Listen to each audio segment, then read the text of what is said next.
Hello YouTube, my name is Nero and today we have some more Call of Duty Advanced Warfare, and what we're going to be doing in this video is actually doing a follow-up to yesterday's video. Yesterday's video was 7 ideas that could improve the Call of Duty franchise, where basically I came up with a bunch of different ideas of things I would like to see implemented into the Call of Duty franchise, either in Black Ops 3 or within the next game, which will probably be Ghost 2, or with Sledgehammer's new game or what have you, just ideas I think would be good ideas to implement into the Call of Duty franchise generally. And one neat thing that actually spawned from that video was a bunch of awesome ideas by you guys in the comment section. So what I'm actually going to do is highlight some of the comments that I read from that video of different ideas that you guys have for the Call of Duty franchise and discuss them a little bit here in this video. The first one is going to come from Orion Musics. Idea number 8, custom zombies. So of course the video I had yesterday had 7 ideas. This one is going to be idea number 8, and he says we should have custom zombies in the next Call of Duty game and possibly in the Call of Duty games going forward. I think that'd be a really interesting idea. If you guys know what custom zombies is,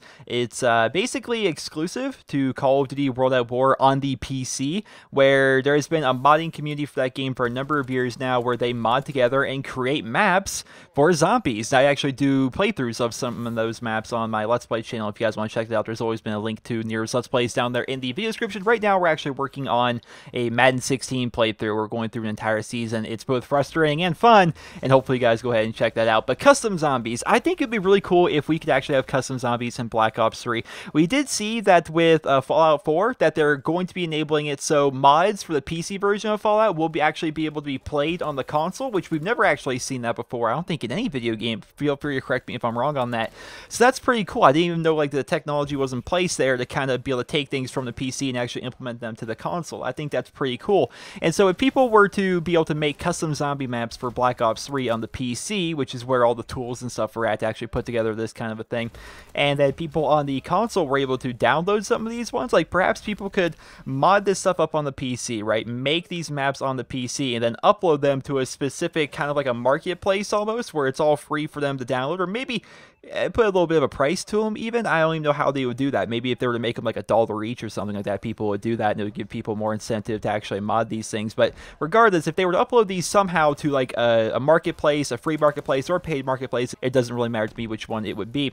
I think it'd be cool if people on the console could just download that, then have these custom zombies maps, because you see a lot of different custom zombie maps that I've had. They take ideas from like older Call of Duty games, like they'll take the Modern Warfare 3 map Dome, right, and then they'll make it snowy, make it like a winter dome, and then they'll make it a zombies map as well with like a bunch of different weapons from a bunch of different games, and they'll make it so there's new teleporters throughout the map, and you take the teleporters way outside of the map into the middle of a frozen forest, and that's where the pack-a-punch will be. Like, there's lots of cool stuff that they do with custom zombies. Of course, there's completely original ideas and completely original maps and stuff like that out there. So I think custom zombies would be a really welcome feature into the Call of Duty franchise. It's just a matter of when we're actually going to enable people to actually have access to mod the game on PC, and then from there have a way for us on console to actually be able to get access to the stuff that they're doing over there on PC. And yeah, I think overall though, custom zombies and just custom maps in general would be something we should see in the Call of Duty franchise, especially with the idea of a Forge world. Like a Call of Duty Forge world, I could make an entire video talking about that, but that is something I believe needs to happen sometime in the future. The next comment is going to come from somebody that goes by the name of Gibsomatic, which I love that name because it's actually the name of the upgraded Thompson in World at War Zombies. But to summarize this very long paragraph of a comment, he wants more custom voice acting for these specialists that you could actually download, similar to what we saw in Call of Duty Ghosts, where we could have the Snoop Dogg pack or the Drill Instructor pack. He basically wants to have stuff like that. So let's say, for example, if you are running around as Ruin, the specialist Ruin in Black Ops 3, he would like the option to change the voice actor for Ruin to maybe Michael Rooker, maybe take it to Tank Dempsey from Zombies, whose the actual voice actor is Stephen Bloom, as he wrote there in his comment. I think it would be cool if we were able to do that. That's just another layer of customization, and if they want to dedicate the time and the resources and the money to do so, I think that'd be a really cool feature, being able to have a bunch of different voice packs for every single specialist, because they did say that specialists are going to be an integral part of Black Ops 3 and its multiplayer experience. And I think even if we had to pay for this kind of stuff, it would just be more microtransactions, but I think it'd be a good form of microtransaction because it could be fun for you. Now, for example, this is something that I would personally love this, and I don't know what you guys would think about it. So my favorite specialist, or at least what we saw in the beta, was Reaper, who's a robot, right? And Reaper, I think it'd be very cool if I could have a DLC pack that would change his voice to a different kind of robot, namely Claptrap from the Borderlands series. I think that'd be cool. I love Claptrap, but just little things like that, like where you could change around the voice acting for the different specialists that you have. But it's all but guaranteed we're going to have different skin packs for them that we can either unlock or buy. I think it'd be cool if we could also have extra voice actors for them. I mean, again, that comes down to Treyarch and whether or not they think they're actually going to be able to make a profit on that, because at the end of the day, Call of Duty is a business. Video games are a business, and they're out there in the business to make money. And so what would people actually be willing to pay for this kind of stuff? If every single specialist had several voice actors along with it and several different voice packs, how much would you actually have to charge for these to where people would buy them? $1, $2? And would that even work? If you're hiring these celebrity voice actors, like if you're hiring Michael Rooker to come in there and do the voice for Ruin, you know, how much is he going to want from that, and how much are you going to have to make off of that to actually kind of justify hiring someone like Michael Rooker to do your voice acting? You know, there's definitely going to be a fine line there, but I think it's an interesting idea, and I think it would be cool to have all the more customization with specialists in Black Ops 3. So Gibbs of Medic, I approve of your comment. I approve of that idea. I think it would be pretty cool. Jennifer chimes in with the next comment asking, why don't we just bring COD points back? Instead of having to buy weapons, you can buy camos and skins like in CSGO, and you can also have wager matches with some of these camos. I think that's a neat idea. I like COD points. I always thought COD points was a good system, and for whatever reason, they decided not to ever bring back the COD point system aside from the original Black Ops. Now, they have implemented a number of features that were similar to COD points. Like, you look at the unlock tokens that we have in Black Ops 3, it's kind of similar, except at the same time, a lot of your stuff is unlocked via levels. It felt like when you played Black Ops 1, you could really have any weapon wherever you would want it. And you look at what they had in Call of Duty Ghosts, you could really have whatever weapon whenever you wanted it. If you had the unlock token, you could have any weapon whenever you want. Doesn't matter if it's like the last assault rifle that would normally unlock, you can just have it right away if you would like to, right from like the earliest levels, right? It gave you a lot of options right there, which in my own personal opinion was kind of a bad thing because you didn't have that sense of progression. You didn't feel like you were actually working towards anything if you could just instantly have anything that you would want.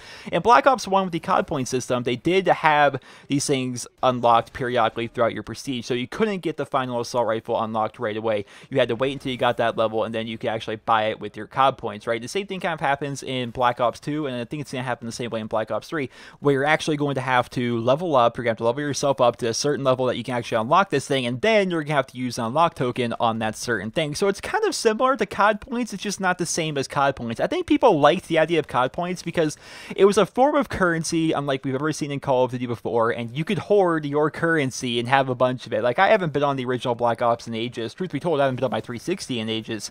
But last I checked, I was at like 900-something thousand COD points. Like, I was relatively close up to 1,000,000 COD points. And I had everything already unlocked. I had every camo, I had every gun. I think the only thing I permanently like never unlocked, because I was Prestige 15 in that game, I think the only thing I never unlocked was the Valkyrie rockets, because I thought they were seriously the worst kill streak in the game, but I didn't even want to spend points on them. And I like the idea of wager matches. I thought wager matches were a lot of fun. If you would go in there, like if you would Prestige and you were low on COD points for whatever reason, and you go in there and you go into the high roller where what was it? You put in, was it 10,000 COD points? Again, it's been so long since I did this. You put in 10,000 COD points just to get into the match, and if you get first place, you end up getting like 30,000 or something like that. If you get second, you get 20,000, and if you get third, you basically get your COD points back. Was that how that worked? It's been a very long time for me. I always thought it was a really neat system, and I think it would be fun if we were to bring back wager matches. I can almost guarantee you guys that there is going to be party mode in Black Ops 3. I can almost guarantee. We haven't seen any of it in the beta, but I guarantee they're going to be bringing back gun game and sharpshooter and all the party games because people love those game modes. It would be more fun for those game modes if we were actually doing something with them, similar to Black Ops 1 where you were actually earning a form of currency, and the idea that maybe you could earn special camos from that would be cool, but I just don't know how they would do that. But yeah, I think the idea of COD points would be cool if they were to bring it back into the game. I just don't think that they will, but maybe with party mode they could give us some other incentives. Perhaps these incentives could include giving us some more unlock tokens, like if you get first place you get an extra unlock token, or maybe there is certain stuff that you can unlock by getting first place or getting highly ranked within those game modes. We'll have to see. But yeah, the idea of COD points, I don't think we'll ever actually see it return in Call of Duty, but I would definitely not be against it because there's definitely a lot of good things that COD points brought to the Call of Duty franchise. I'm kind of sad that it never made its return after Call of Duty Black Ops 1. With the next comment, we have Zachary who says he's early to the video, yay, but is there a new engine on the list or maybe dedicated servers to fix the lag that is in the netcode? And this is something something that I saw in a lot of comments. People want a brand new engine for Call of Duty. They say the game is laggy, and it's laggy just built into the netcode of the game, and it's there. That's all factual information. There is a certain degree of lag in Call of Duty that no matter what you can do, it's never going to feel like land. And in certain games, land actually still has like this built-in lag to it. Like, it's kind of insane. So will they ever build a brand new, completely new engine for Call of Duty? I think they're going to eventually, but a big part of it is how long does that take? How long does it take to actually put together an engine? I'm not a developer. I don't work on video games. You know, everyone says, Nero, go work for Treyarch. It's like, I know literally nothing about making video games. I just play video games. I give you feedback and ideas from that. Making a new engine seems like it'd be something that'll take a very long time, something that we may actually need to miss an entire Call of Duty for. If we were to have, for example, Treyarch working on a brand new engine, would they have to spend an entire development cycle actually putting together this brand new engine, and then from there, the rest of the Call of Duty games will have to start working with this new engine, which is completely different than the engine that they've been working with for the past 10 years. Like, how would that work? How would it mess up the franchise? You know, they're so used to working on the engine that they're currently running on.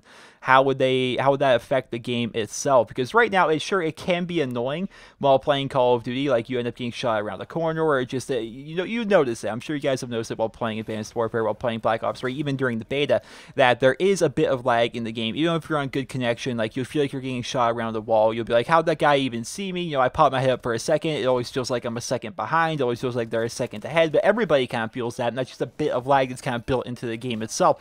Some might argue that lag is actually built there on purpose to make the game a little bit more random, because we do know that over the years they do try to cater to the more casual audience a little bit. If you've noticed, they've definitely taken a lot of steps over the years to kind of make Call of Duty a bit more of a casual game and kind of make it so everybody kind of wins. I think Advanced Warfare was definitely a good example of that with the exosuits. Without even intentionally doing it, exosuits kind of made it so a good player is going to get shot in the back a little bit more, because the game's a lot more random by the very nature that people are jumping around and moving around so much, right? And if players that aren't that great are feeling like they're doing good, they're probably more likely to stick to the Call of Duty franchise. They're more likely to buy the season pass. They're more likely to become lifelong fans, right? So it's definitely like it's an entire conspiracy theory for sure. But definitely a lot of people are along that line. But yeah, I think I would like a new engine, right? I think everybody would like a new engine, like a brand new engine, completely optimized for Call of Duty. You know, not one that's been, you know, patched and worked on for over the course of 10 years, but a completely brand new engine. I think we would like that. But what would we lose for that to actually happen? How would that actually affect the franchise as a whole? Would we have to miss out on a couple of games? How bad would the first couple of games actually be, because we're not used to working with this brand new engine as compared to the one they've been working with forever? Like, how would that work? I don't know. I can't answer these questions for you guys. I really don't know. But sure, that's definitely something that a lot of people suggested, was the idea of a brand new engine or possibly dedicated servers. And we talked about the idea of dedicated servers before. I like the idea of dedicated servers. I like the idea of having a server browser even in the Call of Duty franchise, similar to what we had in Battlefield. Like if you go to Battlefield Hardline or Battlefield 4 or Battlefield 3, where you could basically pick the server that you're going to join and make it so people like me could actually buy a server from the developers themselves and then change around the rules on that server and basically do whatever I want with that server. Like I said time and time again, for example, if we were to use, like, Advanced Warfare as an example, I suppose, like, Advanced Warfare, it would be nothing but 9-on-9 domination is what my server would be, because that's my favorite way to play. It would only be on the maps that I really like to play.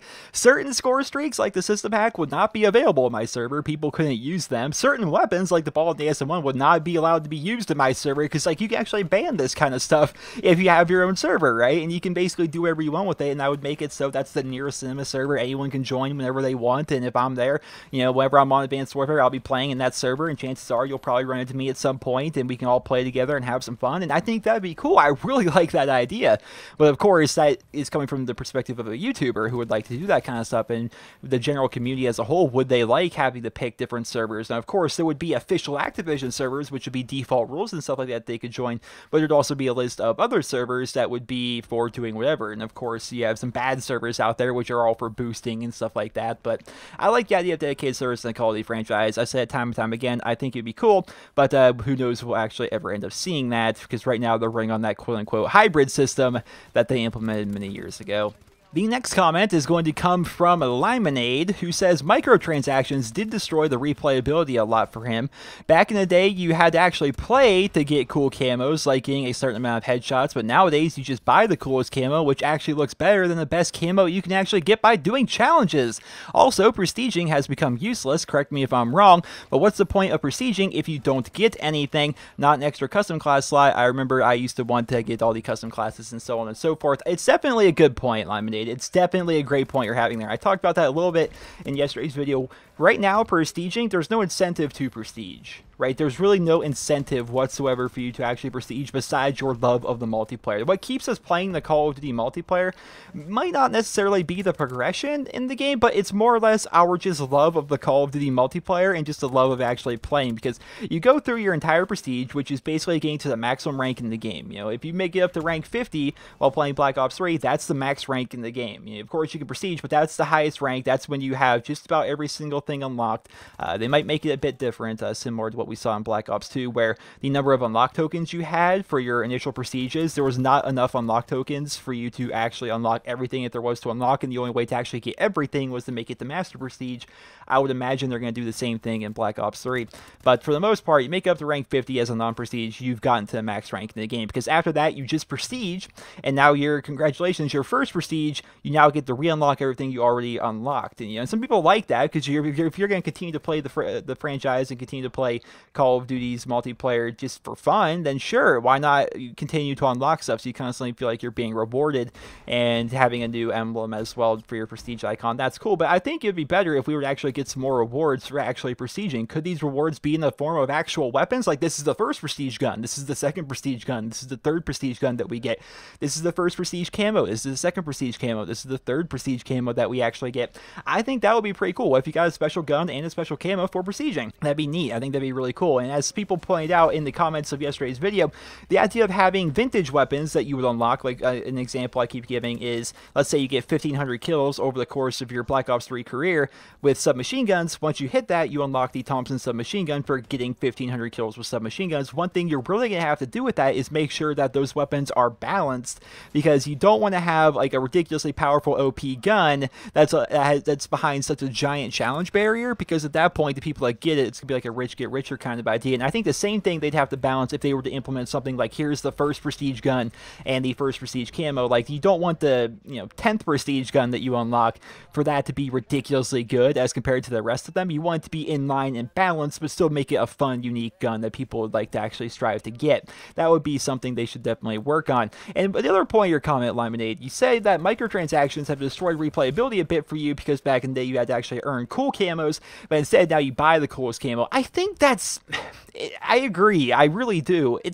You notice the camos that are in game, a lot of them are pretty good, right? But some of them are really bad. There's a lot of classic ones that are in the Call of Duty franchise that for me have just always been blah. You know, you got your woodlands, you got your deserts and stuff like that. It's like, these camos aren't nice looking to me. They're kind of gross. Then you look at some of the amazing looking camos, like the X-ray camo, right? Or the Tiki camo that we saw in Advanced Warfare. It's like, these camos are beautiful. Like, why aren't these in the base game itself? And the reason why I think that they're not in the base game itself is because they would like, for people that don't want that kind of a thing, they want to keep it, how do I explain this? They want it to be kind of like a realistic game in some respects. I feel as though there's a number of people out there that when they play Call of Duty, they're expecting to play like a military style game. They want their woodland camos, they want their desert camos, they want their digital camos. They don't want a bunch of My Little Pony style rainbow camos or anything like that built into the game, because they'll be like, well, why is there this weird looking camo in the game? Like, it would just be off-putting for some people. So they put those weird off-putting camos, again, like the sky camo. God, wasn't even that camo, I can't remember. But there's a bunch of different camos that, of course, we saw with Advanced Warfare, and I think the reason why they're actually behind a DLC paywall is because they would be a bit off-putting to have them in the game itself. But I can definitely understand what you're saying, Limonade. I've been playing Call of Duty for ages. I understand, like, the beauty that was Red Tiger camo in Call of Duty 4 it was something you had to work for. It was something you really had to work for. And if you saw somebody that had Red Tiger camo, which was 150 headshots, you knew that, man, they really worked on that gun a lot. And keep in mind that the camo challenges and stuff, they reset every prestige. So if you saw somebody that was leveling, like a 6 prestige, level 40 something with a Red Tiger gun, you're like, that guy is amazing with that gun because he has Red Tiger camo for it already, you know. And it was something you really worked for. Same thing with Modern Warfare 2. And then when you went into Black Ops, where you could just buy your camos, it kind of diminished at that point. It's like, oh, well, having that camo doesn't really mean as much. And with more recent Call of Duty games, they did try to increase that, I suppose. If you look at what we had with Black Ops 2 and gold camos and diamond camos, you know, getting diamond on a lot of different guns is really hard to do. You know, if you want to get diamond SMGs, diamond assault rifles, it actually took a lot of time. It was actually something that a lot of my friends worked for, like my friend Cypher. He spent a good amount of his time actually trying to unlock diamond camos for a lot of stuff. I got diamond submachine guns, but I couldn't be asked to get diamond on anything else in Black Ops 2 because I was just like, I don't care enough to run around with all these LMGs and all these snipers and stuff like that like he did. Like, it's just something that didn't interest me, but for some people, they like that sense of progression. You know, having a really cool looking camo be like the end game camo, the diamond camo. I think that's a really cool system. So hopefully we'll see that return in Black Ops 3 in one way or another, but I definitely get what you're saying about the idea of microtransactions possibly ruining some of the replayability, because over the past couple of years, camos in Call of Duty have meant less and less and less, whereas when they first were implemented back in Call of Duty 4, they were something you really had to work for. So Limonade, I definitely understand where you're coming from.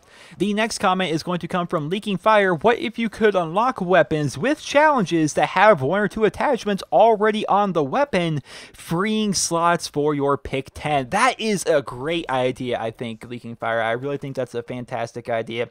It's kind of similar to what we saw in Advanced Warfare with certain weapon variants that would come pre-equipped with an attachment. There are certain weapon variants that come pre-equipped with extended mags, pre-equipped with a foregrip, pre-equipped with a red dot sight. And it would be cool if in future Call of Duty games, if they're not going to go along with the idea of variants, which I'm all for the idea of variants in future Call of Duty games, but if they don't go ahead with the idea of variants, I think it'd be cool if there were a way for us to actually unlock these things. Now, let's say, for example, you take a weapon in Black Ops 3. I feel like the HVK, even though it has pretty cool iron sights, I think the HVK really benefits from a red dot sight. In my opinion, I think it benefits a lot from a red dot sight. So what if there were a way for me to actually unlock the red dot sight permanently for that weapon and make it so it does free up a spot in my pick 10? Because if an attachment on a weapon is deemed mandatory, like for me, the Vesper submachine gun, I feel as though extended mags is a mandatory attachment on that weapon. For me, I really dislike using the Vesper if I don't have extended mags on there.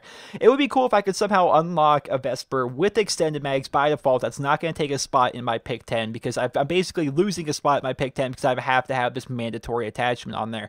That's a really neat idea. I think it would be cool. Let's say, for example, if you get 500 kills while aiming down sights with a particular weapon, you unlock the permanent red dot sight for that weapon. You can have it on there if you would like, but you don't have to keep it on there if you would not like the red dot sight on a certain weapon, because there's definitely a lot of weapons out there that don't necessarily need a red dot sight, right? You don't necessarily need to have a red dot sight on the Vesper. I thought the Vesper was fine with that one. I used it a bunch with it. It's okay, but I definitely didn't need it. You know, I thought the iron sights were just fine. So maybe if you were to just get 1,000 kills in general with the weapon, you unlock a permanent version of it that would have extended mags permanently unlocked. There's a lot of things you could do there, but I think that's a really interesting idea, Leaking Fire. I'm definitely interested to see if they would ever actually implement something like that in the Call of Duty franchise going forward. The next comment is going to come from James, who says, top video, Nero, once again. But on that second idea, remember, Call of Duty is an FPS. What's the point of customizing your character if only your enemies and teammates can see the cosmetic changes in game? And that is definitely a very good point, James. That's definitely a very, very good point. It's actually the same piece of criticism I had for a lot of the stuff that we had in Advanced Warfare, and even going into the Borderlands franchise. You can unlock all different kinds of skins and stuff for your character in Borderlands, and of course with Advanced Warfare there is a ridiculous amount of gear sets that you could actually have. But at the end of the day, both games are first-person shooter games, and you can't actually see your character aside from maybe your hands, right? So it's definitely a good piece of criticism. It's like, what's the point of putting in all this time and resources into customizing your character if at the end of the day, the person that's really going to be seeing your character aside from the main menu and aside from the pre-game lobby is going to be your teammates and the opposing team? I think there's a lot they can actually do with it. Now, if you look at the idea of Reaper, right? You look at the idea of some of the different specials. Like when the Reaper pulls out his scythe, he pulls out like his death cannon arm. Having a customization on that is going to be pretty cool. Having customization, especially on the arms area of your soldier, is going to be really cool in Black Ops 3 because you're actually going to be able to see that kind of stuff when you're actually jumping, when you're swimming. Like, there's a lot of stuff where you can actually see your character.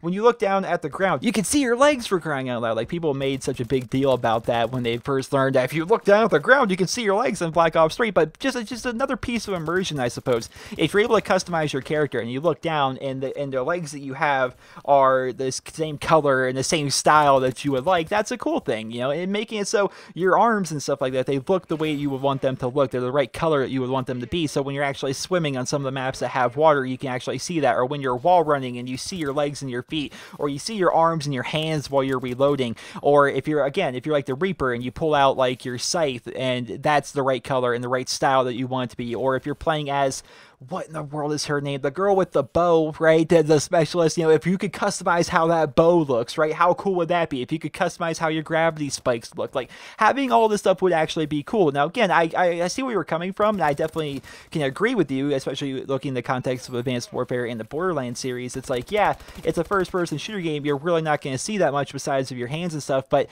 there's a lot more stuff that we have in Black Ops 3 that allows you to see different aspects of your character, and I think being able to change around a lot of that stuff, especially the stuff related to your specialist, is going to be cool. Having that kind of customization is going to be very neat. And of course, if you look back to the multiplayer reveal trailer for Black Ops 3, you do see that there are a bunch of specialists in there, and they are different colors than what we saw in the beta. Now, that could just be a sign that they're saying, yeah, there is going to be customization for your character, at least in terms of skins, but it could also just mean that's what they originally looked like, then ended up changing that for the beta.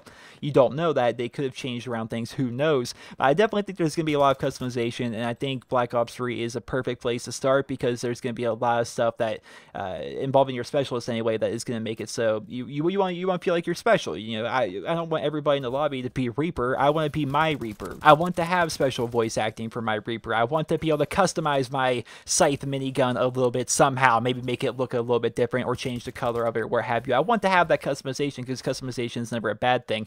So yeah, I definitely can see where you're coming from, James, but I really feel as though Black Ops 3 is going to be the perfect game to add a lot more customization to your character. And if there's one thing that we learned from Call of Duty Advanced Warfare and Sledgehammer, it's that it's ridiculously easy to make a lot of skins for your character given the amount of items that they actually give us in supply drops and advanced supply drops. The final comment we're going to be reading is going to be coming from iBacon2002. He says he feels like the addition of Master Prestige, adding 15 more prestiges in Advanced Warfare, really ruined the game for him. It felt unreachable and takes about a month of game time to reach it, and the microtransactions, he really didn't enjoy those either. So Bacon, this isn't really much of a suggestion, but I do agree with Bacon here. The idea of just adding in more prestiges is not a good form of endgame, right? I don't think anybody likes that as a form of endgame. Some of you guys probably do. I guess I shouldn't say nobody because there's so many people out there in the world with different tastes and stuff, but for my money, I don't like the idea of just adding in more prestiges. I remember when they initially did that in Modern Warfare 3, and it's like, I made up max rank in the game, woo! And I got reset because I did the prestige token glitch after I already hit 10th prestige, which is really annoying. And then they add in a bunch of more prestiges, and it's like, I just wanted to get back to 10th prestige. I didn't want to go all the way to 20. And then you look at what they did with Advanced Warfare. They had the original Prestige Master, then they essentially doubled it and made it so there's like just a bunch more prestiges. It's like, well, now I don't even want to try because getting the Prestige Master, I'm not even going to feel like I actually accomplished anything because I'm only halfway there now. You know, I'm just going to get up to the Wolf Prestige and stay there, which is actually what I'm doing in Advanced Warfare. So I definitely think that that's definitely like the lazy route, just to add in more prestiges. I want there to be a better end game in Call of Duty than just adding in more prestiges because, like we said, prestiging isn't that fun, right? Prestiging doesn't really give you a lot of rewards. We did see in Advanced Warfare that if you actually get up to the Grandmaster prestiges, that you would unlock special weapon variants for getting there, which is a step in the right direction. Again, I think it's cool if we could possibly get certain weapons and certain camos for every time we hit prestige. That would be a cool thing, but have it be a limited number of prestiges. Like I said, what David Vonderhaar said, there's going to be 10 prestiges in Black Ops 3 plus something special, and we're assuming that something special is going to be some kind of crazy master prestige. I think it would be cool if that master prestige was the highest rank in the game, but there was something that you could do at that master rank that would actually make you want to continue to play the game, aside from just continue continue prestiging. For me, the end game in Call of Duty was always get to the max ranking of the game, and then from there start working on weapon camos and start unlocking like everything that there is to unlock. That was my form of end game. I think it'd be cool if they were to expand upon that somehow. It just, I'm really running thin on ideas as to how they could possibly do that. If you guys have any ideas as to how they could improve the end game experience in Call of Duty once you get up to the max rank, aside from just adding in more prestiges, what would you like to see them do? Definitely let us know about that in the comment section below. But as I'm looking over here, this is roughly a 30-minute video, which I know you guys seem to really enjoy the longer videos regardless. It's just, I get disappointed, a little bit disheartened that when I make a video that's of this length, I feel as though it's full of really good content, that YouTube really seems to kind of punish this kind of stuff. Because even though I'm going to get this nice and edited, I'm going to get it nice and rendered, I'm going to upload it in a timely manner, it's going to sit there in the processing queue for YouTube for several hours before it's actually processed up to 1080p, which is really disappointing.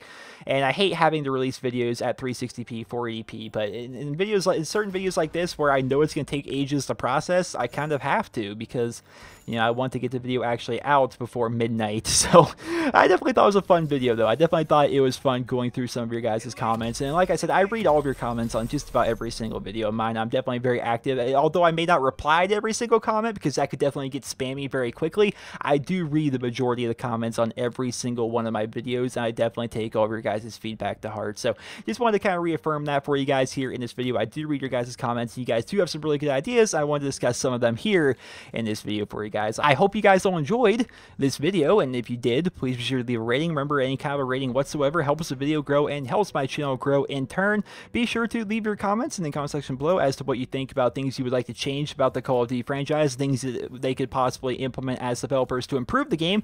Let us know about that, and I'm sure there's going to be a nice discussion down there in the comments. Once again, hope you guys all enjoyed the video. Remember to leave a rating. I hope you guys all have a wonderful day.